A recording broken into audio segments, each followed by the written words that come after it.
Welcome to The Daily Show. I'm Desi Lydic. We've got so much to talk about tonight. Marco Rubio just wants to disappear, Greg Bovino gets iced out, and did you know that heated rivalry is based on a real sport? Who knew?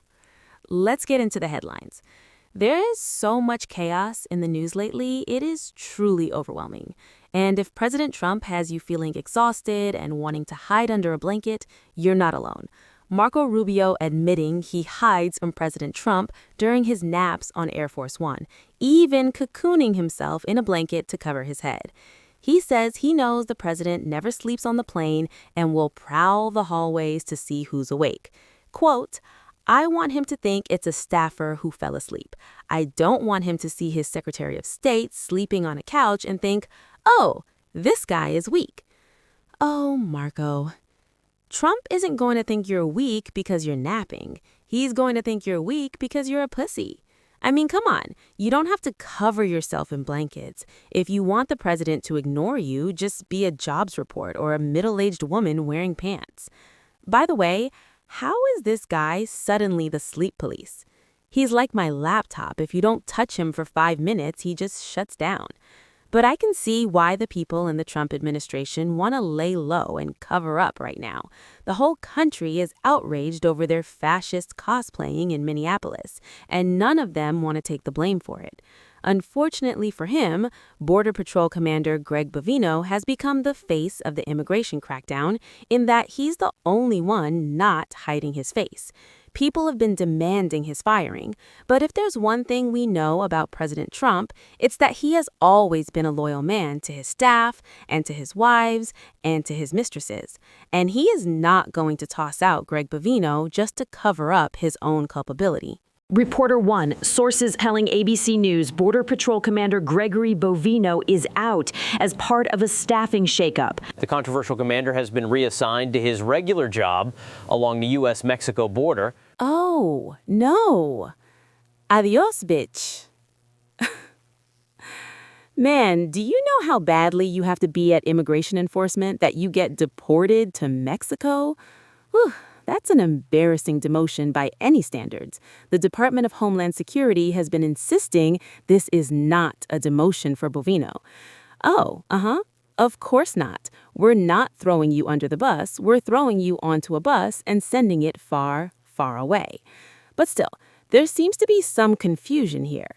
If there's any clear, definite sign that Trump has lost his confidence in Bovino, Mr. Bovino, we just learned, has been cut off from accessing his social media accounts by the Department of Homeland Security. Oh, he's toast.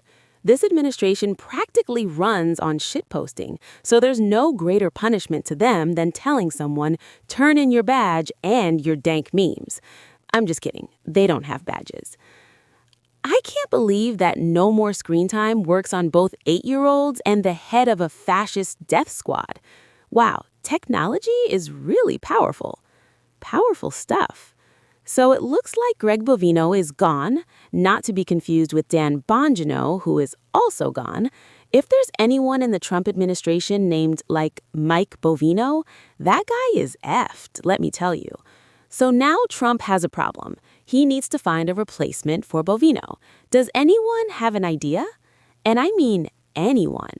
What I would do is just bring Tom Homan in. I would love to see Tom Homan just be asked to go in there and settle things down. I would hope that maybe a fresh set of eyes, Tom Homan going in there, taking control of this. Okay, I think Brian Kilmeade might want Tom Homan.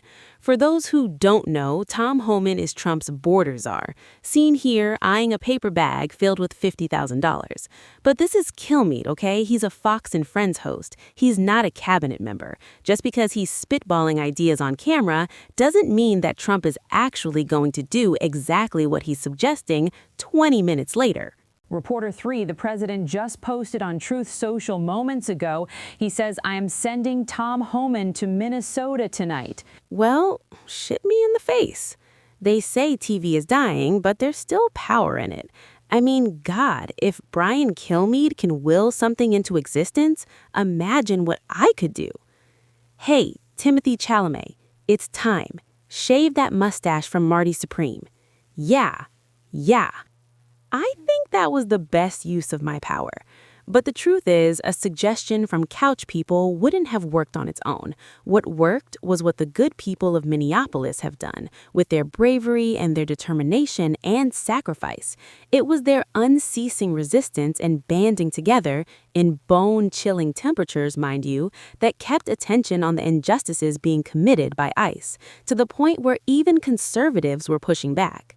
At least 30 Republicans now demanding a full and complete and thorough investigation. Texas Governor Abbott says it's time for the White House to recalibrate their approach. Reporter 4, even the NRA speaking out, posting, "Responsible public voices should be awaiting a full investigation, not making generalizations and demonizing law-abiding citizens." Republican Congressman Thomas Massey posting, "Carrying a firearm is not a death sentence. It's a constitutionally protected, God-given right." I mean, I love that conservatives are speaking out, but carrying a gun is a God-given right. Guys, there's no guns in the Bible. Are you thinking of the novelization of The Equalizer, which, to be fair, is my personal Bible? So you've got everyone from GOP senators to the NRA criticizing how Trump is handling this. But no matter how many people abandon him, he will always have Newsmax. They'll defend him even if it makes them look stupid, especially if it makes them look stupid. Can I tell you something? Look at that. Take that phone. In a weird way, that phone, I think, could be mistaken for a gun. I want to show you something. Does that look like a gun? I think it does a little bit. It's a phone. It's black like most phones. That's crazy stuff. I want to agree with you there. That is crazy stuff.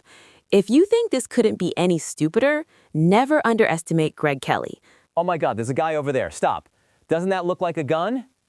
Seriously, it's just my silly phone. I can't change the screensaver. I didn't choose that one. It just popped up. I think it's like Black Lives Matter or something I do not support, but I can't get rid of it. See you tomorrow. That is the most Newsmax sentence of all time. I don't know what that is, but I do not support it. It's amazing what you can get canceled for on the right. I don't support civil rights. I swear, it's a tech issue. You gotta believe me. I have to say, Greg Kelly, that entire demonstration was just embarrassing. I just hope Donald Trump didn't see you shit the bed that hard. Whew, you're good. He was sleeping. For more on Minnesota and the removal of Greg Bovino, let's go live to Minneapolis with our very own Troy Iwata. Troy, what was the final straw for Trump? Well, Desi, there's no doubt it was Greg Bovino's handling of the crackdown in Minnesota. But for Trump, it was also an image issue. He likes a strong leader. And as you can see, Bovino falls short of that. Literally. Okay, Troy. I don't think we need to criticize his appearance here. I think it's more relevant to focus on his sinister behavior in the crackdown, and also the fact that he threw tear gas like a mathlete whose arm fell asleep. Yes, that's true. Plus, when he throws the tear gas, the canister just hits your shins. Troy, I mean that with respect. With respect. Yes, all the respect. But at the same time, Desi, you can't discount the importance of appearances here, like his decision to dress as a bad guy from The Sound of Music. Exactly.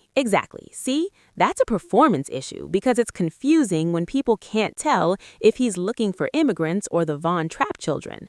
Yes, especially when it looks like he has to buy his Nazi outfits in the Hitler Youth section, you know? With respect. Troy, please stop focusing on his appearance. He can't change the fact that he has resting illiterate face. With respect. Yes, totally can't deny that he has resting illiterate face. He tried to change, Desi. Before last week, he projected an image that experts said looks like what ChatGPT generates from the prompt, "guy who fucked his cousin." Yeah. See? I wouldn't emphasize his facial features. I'd emphasize his choice of a haircut.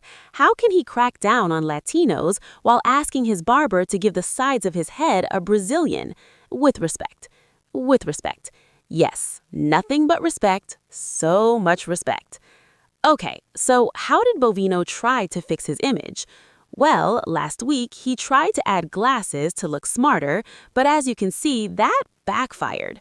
President Trump hates DEI, so he can't have the head of Border Patrol looking like a Bushwick lesbian. I can see why that look didn't fly with Trump. From the neck down, it says secret police, but from the neck up, it says open mic poem about my vulva. Respectfully. With respect. Yes, so much respect for the vulva. Oh, both? God bless the vulva. God bless.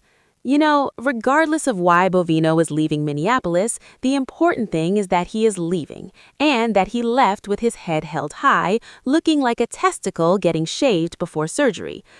Oh, Troy. Respectfully. Respectfully. Respectfully. Troy Iwata, everyone.